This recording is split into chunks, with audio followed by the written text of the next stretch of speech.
host with the locks that rocks, Adam Richmond, and this is Surviving Rocklahoma. And I am joined by a special guest that we all know and love. See him all over T-Town, and he's one of the wonderful voices of KMOD's Big Mad Morning Show, Gimpy McGee. Hey, buddy, thanks for having me. Thanks for stopping by Tahlequah. Man, it's a drive for you all. How was the ride in? Oh, it was beautiful. It was a little chilly, I'm not gonna lie, but it's totally worth it, man. I never had the chance to actually go on a long ride. How do you? I mean, does that take some getting used to riding in the cold? Not really. I mean, you just got to layer up, put your gloves on, put your beanie on, Right. your leathers or whatever, and you're good to go. I guess the biggest adjustment would be like, I feel like Ralphie sometimes off of Christmas Story. He's got that, he's like, I can't put my arms down. The walking starfish. Right, exactly. But other than that, man, it's all good. Once you get moving, it ain't bad at all. I like it. Have you been able to ride very much this year? Yeah, man, I ride every day as long as it's not raining or snowing or whatever, Yeah, sometimes when I'm a little too hungover, I'll leave the bike at home, but for the most part, I'm on two wheels everywhere I go. You're a trooper. Yeah, man. So tell me a little bit. It's just so surreal having you as a guest on my podcast after listening to you all for so long. Yeah. And it is such a head trip for me. You've been doing radio for how long now? I'm in there 12 years now, man. 12 years. 12 years, yeah. It's the longest job I've ever had. Longest relationship I've ever had. I bet. Is that a lot like, I gotta assume that's got to be like a marriage, being on the air all day every day. Oh yeah, and all of that stuff. You got your partners or whatever, and you're with them every day. I'm with those guys more than I am any wife or girlfriend or anything like that. You know what I mean? So it is like a marriage, and we have our ups, we have our downs, but for the most part, it is what it is, and we just try to have fun. That's it. Right. Are you local? I mean, are you from this part of Oklahoma? Where'd you hail from? No, I've been in Oklahoma since '93, and so in '97, and I've been here ever since. My parents forced me to move down here. Mom got a job or whatever when I was 17, and when I moved down here, I was like, "Fuck this place! I'm out of here as quick as I can." And boy, I tell you, it grew on me. And I got kids here, I got roots here, and I don't want to go anywhere else. To be honest with you, I like it. I dig that. And can you tell me a little bit about the change of the local music scene over the years? Dude, all right, so when I first got here, really wasn't much, but it's really blown up over the years, I try to get out as much as possible to see local bands or whatever, if they're playing at a bar or something like that. I love that stuff. That stuff. But it is really, and we're getting more and more bands, we're getting bigger bands, where it's impressive what we got going on down here. Just so much as how Tulsa has grown in general, not scene, but just in general. Hell, I remember back in like 99, 2000, me and my buddies would go downtown, right? And it was empty. We just go in and wander around, skateboard or whatever, and then it blew the hell up, over the past couple of years. So I'm very impressed. What called you to the radio? So I used to run a fast food joint up in Owasso or whatever, and I'd go on my breaks across the street, and because I knew the guys that owned the liquor store over there, so we'd get into the broken bottles, right, quote unquote broken bottles, and I'd get lit up, and I'd just start fucking with people, in the drive-thru. Hey, if you were a hamburger, what kind of hamburger would you be? Whatever, stupid stuff like that, right? And people are like, "Oh man, you're funny. You need to be in radio. You got a great voice. You need to be in radio." So like after the 100th time of hearing that, I was about 19, 20, trying to figure out what I'm gonna. This is no lie. I was at that restaurant, and I got a call, and it was a butt dial, is what it was, and somebody was listening to Star 103. And like I said, I was trying to figure out what I'm going to do with my life. And I knew that was kind of an option, but I wasn't 100% sure. And I took that call as my actual calling. And that's when the light bulb went off. I was like, that's what I got to do. That's what I got to do. I got to go into radio. So I went into broadcasting school, did that for the year, and got out. And the thing about radio, man, is it's a tough market to break into. You know, once stations have their personalities, you got to wait for somebody to die, basically, to get in. So it took me 8 years to get in. And, I was almost giving up, but I still had that fire inside. I knew that that's what I was meant to do, you know, and so when I got hooked up with the morning show, I kept emailing Biggie and Corbin constantly, hey, I knew if somebody just give me a chance, I could prove myself, and then it was done after that. It's just finding somebody to give me the chance. In fact, I was 26, 27 or whatever, and I called my now boss, right? And I bugged him, and I was like, hey, man, how do I get a job? I was like, everybody wants 2 years of experience, right? And he's like, I get it. How do you get 2 years experience without, getting in like that? He's like, intern. Okay. Well, I was too proud at the time. I got a wife, kids, stuff like that. And I was like, I can't work for free. I can't do that. And then I finally, moved on from that relationship to another one. And we got married. And I was like, I want to do this. I really want to do this. I was like, I have an opportunity. And she's like, well, go for it. We'll figure it out. And sure enough, I got in. They're like, come on down. Give you an interview. Did an on-air interview. And I was in after that. So I did for a little bit, but it was only like 6 months. Nice. And I fell right into the best show on the biggest station in town. You can't beat that, man. What about that? That's got to be a head trip too, because like you're waiting for that break, and then you get there and it feels like it's gels and it's right where you want to be. And then now you're up on the pedestal. You've made it. You've reached that goal. Can you tell me a little bit about operating after that once you've achieved that goal? It's just. Well, honestly, it's just everyday life. You know what I mean? Just like you get up and go to work every day. Everybody else just gets up and go to work. It's work, And I've thought about that. Well, what's the next goal? What's the next goal in life? Would I like to have my own show? Sure. Right. But am I going to push it? Not so much, man. That everything happens for a reason. Sure. And everything happens the way that it should. I am right where I need to be right now. And when the next chapter opens, I'll know when it's time, and then it'll go from there. But I'm not going to push it, because I found if you push things in life, it usually falls apart on you. So I'm just like, all right, we'll just let it go and see what happens. Spoken like a true stoner like myself.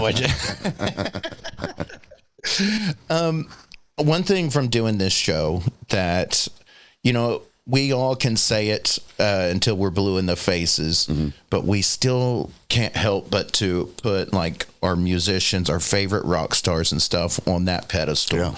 And then you get down and you start meeting them and they're just everyday people. Some of them are like the coolest people ever. Some you don't meet your heroes. Absolutely.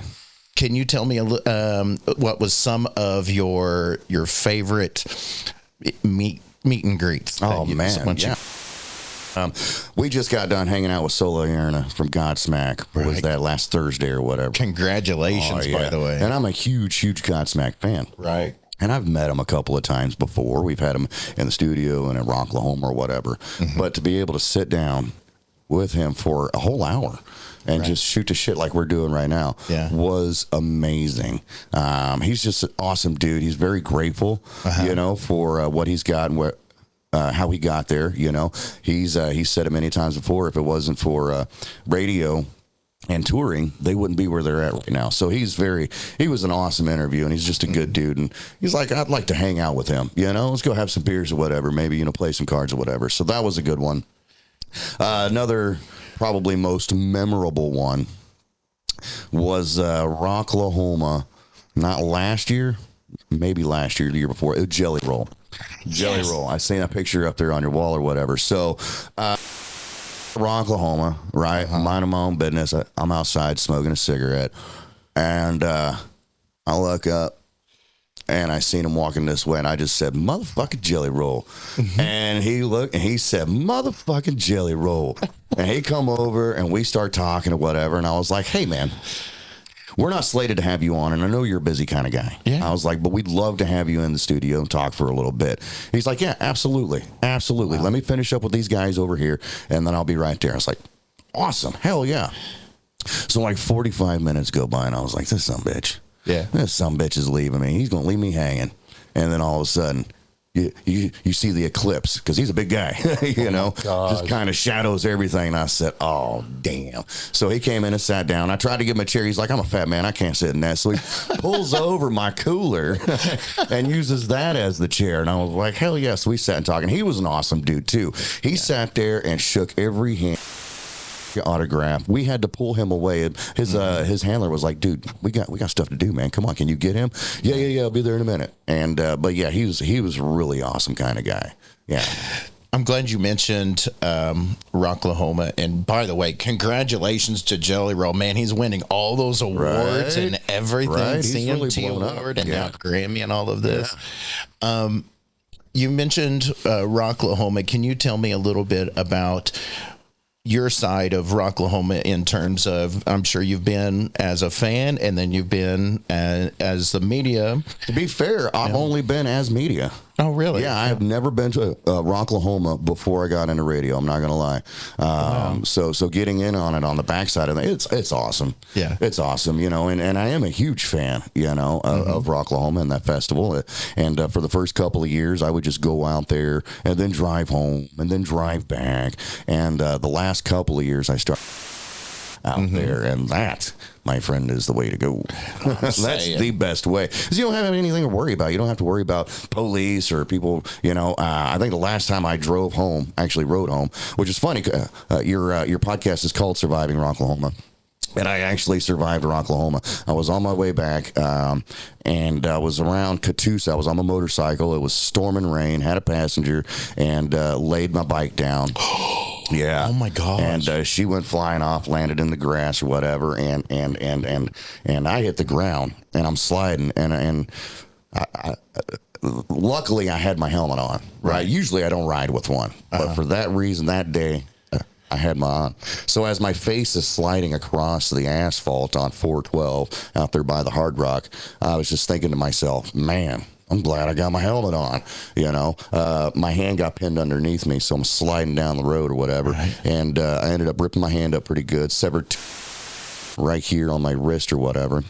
And I took me to the hospital, and I told the doctor, I was like, can't you just sew me up and send me home or whatever? She's like, yeah, but if we don't fix that, you're going to lose your hand. And I was like, well, it's the only good hand I have, so let's go ahead and do it. So they did. They cinched me up or whatever, and I'm back. So I literally survived Rocklahoma. Man. Yeah. Gosh, so glad. And I want a bike so bad. Do you have any, you mentioned the storms, and it storms like almost every year at Rocklahoma. Yeah, back when they had it in May, every year. I'm glad that they switched it to September, because we don't have that problem anymore. Right. It's hot as all balls, but you ain't got to worry about the storms. You don't have to worry about getting rained out. The mud. Although it was kind of neat watching those girls wrestle in the mud, I'm not going to lie. I'm saying. And, do you have any favorite storm stories from Rocklahoma? Because we've all dodged one or two. Favorite ones? Not really, because it sucks, man. When the storms come rolling in, it shuts everything down. Right. And we're just stuck there in the booth waiting for the rain to pass by. And then it passes by, and then we'll get another band or two on there, and then another one comes through. And then sometimes, there's been a couple times where it just shuts down the festival early. And I hate that, because those bands, they came out there, they're expecting to perform. The fans are out there expecting that. And when it rains and it storms and there's lightning and stuff, it ruins everything. So I don't have a favorite. No, I hate that shit. I'm glad that they moved it.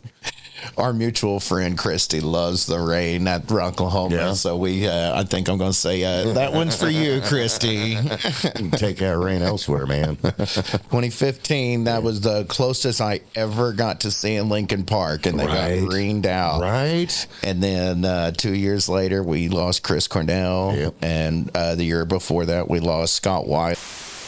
There's a little bit of a curse there, so I am glad that it's on Labor Day. Yeah. Do you have any other favorite local festivals that you like to catch? Not really, to be honest with you. Not nothing that comes to mind. Right. You know, Rocklahoma is, well, that's it, man. That's a coup de grace right there for me. Other festivals, we had Hop Jam. You know, that one was fun if you like craft beer or whatever. Right. I am a big fan of Oktoberfest. Yeah. You know, and that's just mostly because you're getting pissed drunk and having a good time or whatever. But, you know, it's good to go out there and watch the games or whatever. But, yeah, I'm just like everybody else, man. You know, whatever comes to town, if it sounds like fun, I'm in. Yeah, we've seen a lot of the local bands that have started to make their ways up a little bit. Do you have any standout local bands for you? Absolutely. Yeah. Absolutely. 100% the Normandies. Yes. The Normandies, man, those guys are freaking amazing. Right. And we do fans contest for Cancer Sucks, for the Cancer Sucks show in November. And those guys have won 2-3 years in a row. And listen, people are like, oh, you're showing favoritism. No. Step up your game. I can't help it that they're that friggin' good, you know, that they've won so many times or whatever. So them, Weston Horn and the Hush. Yes. Which is awesome. They're like a fucking 10-piece band or whatever, but they put on a phenomenal full show. Trumpets, whole 9 yards. Labadee House is another solid one that formerly known as For the Wolf or whatever, and those guys are awesome.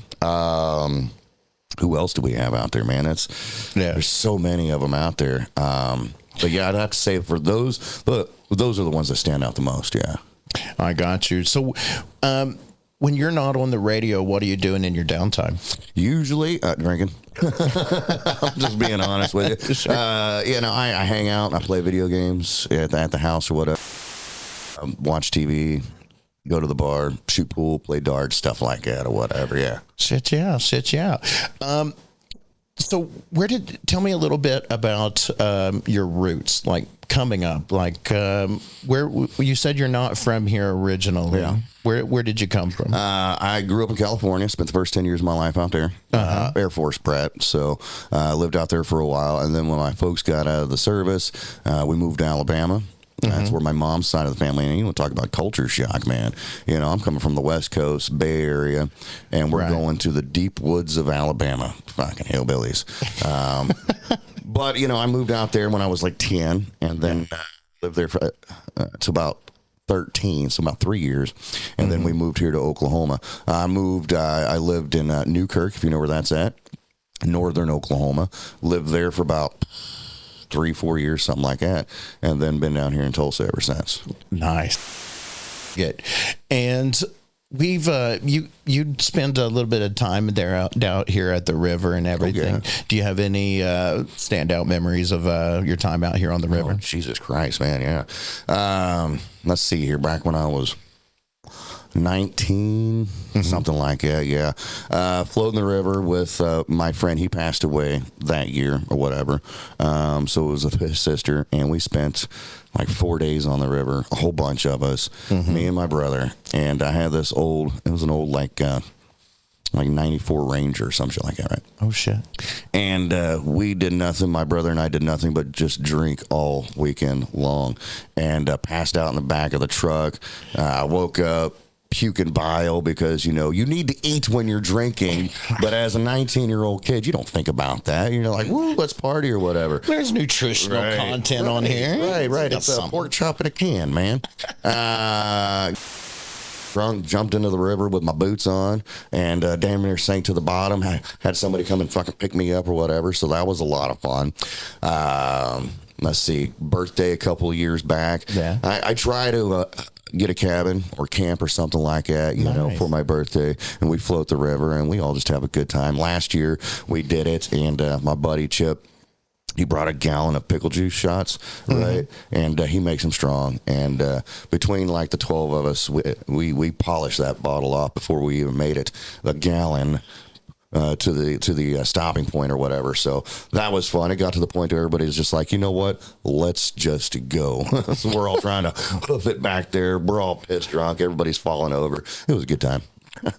I freaking love it, dude. Yeah. Oh man, I am so ready for the river.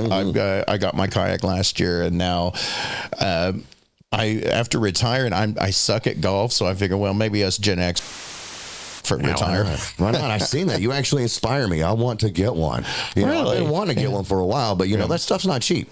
You know what I mean? They're not cheap at all. So I'm like, okay, save up a couple $100 and go get a decent one. You know, I've been looking around on, you know, Facebook Marketplace and stuff like that. But if you want a decent one, you're going to have to put some coin on it. But I figure, why not? Why not get one, you know, and strap to the top of the car and let's go down to the river and have some fun. See, as I've mentioned, I've been dying to get a motorcycle, and since I can't afford a motorcycle, I'll figure out water a motorcycle. There you go. One of those cheap $200 Walmart kayaks, and then I'm set. Could jump out there on the river. Oh yeah. And it does. A lot of it reminds me when us adults get out there and get crazy. It reminds me a lot of the campgrounds there in Rocklahoma, and going back to the campgrounds. We had mentioned that, you know, things had evolved in the music scene over, you know, since you came in and been on KMOD, and you've got to see everything grown and know intimately the evolution in the local music scene. And then the campgrounds, you know, since, you know, 2013, 2014, those have also been changing and metaphorizing, or I can't even say the word. Metamorphosizing. Thank you. There you go. See, radio, man. Can you tell me a little bit about seeing that evolution of things going from manifesting into groups? Oh, such? You know, when I first started getting into it, you know, I mean, people are out there camping, they're partying, whatever. I love to just go walk around the campsites, you know, and just check out everybody's little party area, you know, and people are like, here, have a beer, have a shot, blah, blah, blah. Here, hit this. All right, cool. And then like the big old bus, that's probably one of my favorite spots out there to go and party and hang out. And they do it up right. You know, they go out there, they have games and, you know, dancing on the poles or whatever, you know, and so many boobs. But yeah, I'll never forget, what was it? Our buddy Jason Polk. Yes. This was a couple years ago or whatever. And they had asked me, hey, would you like to be a judge for the wet t-shirt contest? I'm like, well, yeah, that'd be fantastic. I love wet t-shirts. And it was, the thing was, though, it was on a Friday. And it was after the show. It was like 1:30 in the morning, right? Yeah. Well, by that time, I'd already been up for 24 hours straight, right? So Polk comes up. He's like, here, eat this. And gives me a gummy. I'm like, all right, great. So I did, and I'm sitting back, and it's me and my girlfriend at the time, and we're just waiting for, you know, the t-shirt contest to start up, and I'm sitting on this couch, and next thing you know, I'm out, I'm fading hard, and I wake up, and I was like, oh, all right, nothing yet, I'm out of here. So I hate to have to bail on him, but I was tired. Yeah, I was tired. I was like, if you do your, you know, wet t-shirt contest on a Saturday, I'm. But, you know, on a Friday, I'm just up so freaking long. I get up at 1:30 every morning to get ready for work or whatever. And so by that time, I am spent. So, yeah, definitely, if we, you know, do it the next day, we're all right. And, man, that whole weekend is a marathon and a half. And before I started doing the podcast, and I was just able to walk around, you know, just like everyone. And that's bad enough. And then us out there, I don't know how it works for y'all, but I mean, if you want to maximize the media, I mean, you got to be there at like 11 o'clock, set up, waiting for Jelly Roll or somebody to stop by and grab it. And then we go until like the show stops. All right. And that's tough. So do you really get to enjoy the concert itself because you have to be back there in the media tent so much, or? I disappear a lot. I like to tell people I'm a rock and roll ninja. I call it my bullshit dough. I try to schedule out my interviews, find out who I was able to land, and then I just kind of run out and just kind of take it all in a little bit. I'm sure you know how that works. Oh, yeah, absolutely. And one thing with the hearing loss, I don't really get to listen in to the live music as much as I used to. I mean, I still feel it. Yeah. I've become kind of like a heightened to vibrations and stuff. But the thing I love about doing what we do is we get those chance encounters with someone like Jelly Roll or, you know, Shinedown may walk through and not have any, and the meeting the people personally and see what they put into the music that they make. It's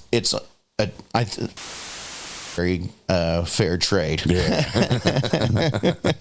Because like you said, everybody, I mean, all these rock stars they're just people. We're just people.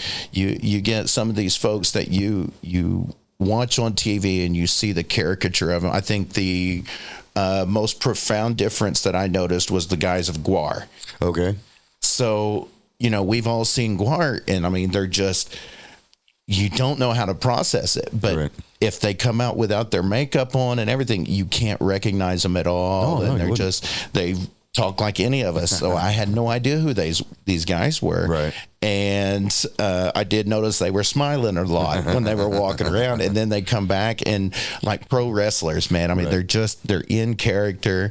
And actually, my first interview I did at Rocklahoma, I was so terrified, and I was on my way, so I was really excited. I was like, all right, cool. I got Dirty Honey, other guys that I've heard of, and then I'm on my way, and then I got the email confirming Guar. Nice. And that was actually my first interview, and I was about to shit a brick. But you see this caricature, and it's hard to be nervous. And then once you say, oh man, I freaking nailed that. Yeah. And then it's all gravy after that. Yeah, nerves are an amazing thing. You get in there, and once you do it, you're like, well, that wasn't so bad. Right. That wasn't so bad. It's a lot easier than what you think. But the thing is, we build so much up in our heads. You know what I mean? And that's, people get psyched out. They're like, no, I'm done. But if you just push past all that, you realize, well, that ain't so hard. That ain't so bad. Let's do it again. Yeah. Now, I'm sure we can't name names because doing what we do, we don't like to throw shade or anything, and I'm not that kind of podcast. But do you find yourself very often getting folks difficult to interview? Like, they just won't answer, or they're like maybe a rock star, or who knows what they're doing. Yeah. You just get these guys, and it's supposed to go smooth, and all of a sudden they're just like sandbagging. Yeah, there's. I've been fortunate enough to where like everybody's been pretty well on point.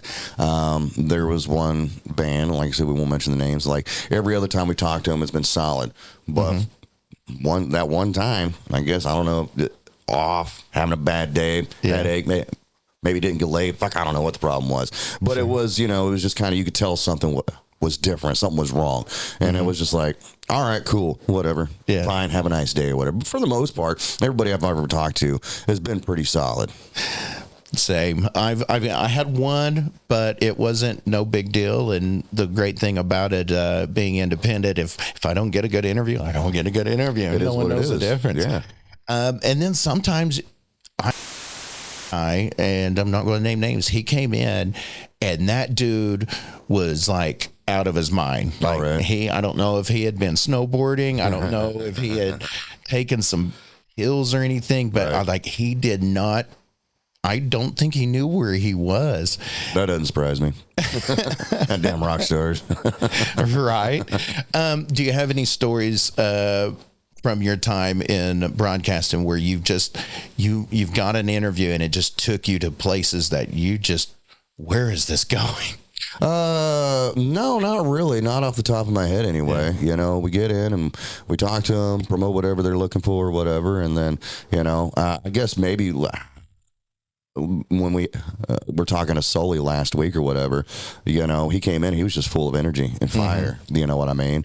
And I was just like, holy cow, what's going on here? He dropped the F-bomb on the radio and said shit. And because it freaked Corbin out. He's like, oh my God. His face started turning red or whatever. But I was like, all right, well, where's this going to go? And then it would just smooth right into it. It was awesome. Working here, we're kind of like underground radio. We're like how the internet does pirate radio did back on the days. Tell me a little bit about your routine of being on an established radio show. I mean, you guys are the top rated morning show. Oh yeah, we've been number one for decade, as long as I can remember. Yeah. Tell me a little bit about your day. Well, I get up at 1:30 every day. I make some coffee and I smoke a cigarette. I let my dogs out, and then I play video games until about 3 o'clock. So, and that just helps me wake up. You know, Yeah. I don't want to go to work and get on the air and sound like I just woke up. You know what I mean? So I like to sound fresh and crisp. So that's why I get up so early. People are like, be here until blah blah blah. Why do you get up so early? Because I don't want to sound like a retard. That's why. Right. So I get up, drink some coffee, play some video games, and I get in the shower. And I usually get to work about 4 o'clock. Right, show starts at 6, so I get there about 4, and it takes me about an hour and a half to get everything prepped up for that day. As the producer, if we got guests coming on or whatever, I got to get details for them. You know, there's news that needs to be prepped for. Stuff like that, whatever segment that we feel like doing or whatever that day. So it takes me about an hour and a half, and then I get about that 30 minutes there right before the show starts to kind of have that Eminem moment. You know what I mean? Yeah. Just kind of get your head in the game. It's like, all right, Sure. we're ready to do this, and then 6:05, boom, we're on. You know, and we rock it until about 10 o'clock, and then I go home, and then I take a nap. For like, you know, a couple hours. Have you always had like that? I call it a crazy schedule. Wake up at 1, and Right. How is that? Just come with a job, or Yeah. I mean, if I had a different job, you know, I would not be getting up at 1:30 in the morning. I would still get up early, you know, because like I said, I want to be awake. I want to be right no matter what I'm doing. I don't want to sound like I just rolled out of bed and came in. I don't want to look like it, whatever. But so now I've always been a morning person as well. You know, people are like, "Oh, goddamn, how can you have so much energy this early in the morning?" I'm like, "It's just how it is." Yeah. You know. So it if I had a different schedule, you know, I'd still probably do things the exact same way. So far as this schedule that I'm on, it took me a little bit to get used to it, right? Going to bed at 8 o'clock, you know, I usually in bed by like 8:30 or whatever. What really sucks is the summertime, right? Because the sun's still out. The kids are still outside playing, and I'm trying to go to sleep. You know what I mean? And you get that shine that wants to peek through the damn curtain as you're trying to go to sleep. And I'm like, good Lord. But, you know, whatever. You get heavily medicated and just pass out. Hell yeah. I appreciate it, man. I appreciate you stopping by so much and getting to know you, getting to know the man behind the microphone that we listen to every morning on KMOD, the Big Mad Morning Show, along with Corbin and Lindsay. Yeah, thanks, man. Thanks, man. It's a little bit different being on this side of the microphone because we've had you on a couple of times, talk about the podcast and other things that you had going on with your life, whatever. So when you reached out, I was like, well, hell yeah, I'll do it. You know, I'll do it. I got no problem with it. So definitely interesting. I appreciate you letting me come on. Absolutely. It's always nuts whenever you get used to pushing all the buttons. Right. And then you get back and like, I don't have anything to hit. What do I do with my hands? I don't know. Well, we're definitely going to keep listening, and we know you're such a huge supporter of local music. Absolutely. We see you at the venues all the time. We see you around Rocklahoma in the campgrounds. So I thought it was very important that I get to sit down with the man Gimpy to see, pick your brain, give everybody a taste of a different side. You know, not much to pick, but all right then. Now, I like to finish up every interview anytime I have a guest and give my guest an opportunity to directly acknowledge the audience and anything you got off your chest, anything you would like to say directly to the folks who listen to you. Gimpy, the stage is yours. Oh, well, I look at that camera right there. Yes, all right. So the only thing I can really say is follow your dreams. I know that sounds cheesy and corny. It really does. But if I never followed my dreams, I wouldn't be here right now. You know what I mean? So something out there you want to do, you're in a dead end fucking job and you feel deep down inside that fire like I need to be doing this, whether you want to be a fucking baker or radio, television, modeling, whatever it is, you have that fire deep down inside. Follow it and keep pushing, because if it's meant to be, it's meant to be, and it will happen. All right. And don't ever let anybody say don't do that. Right. Don't do that. Don't let everybody stop you from doing what you want to do. And if they ever tell you, oh, you shouldn't do that, you tell them to fuck off and go on about your business.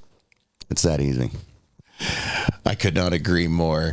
Once again, folks, I am your host with the Locks That Rocks, your favorite cyborg, Adam Richmond. And for Gimpy McGee, you are surviving Rocklahoma. Till next time, rock on.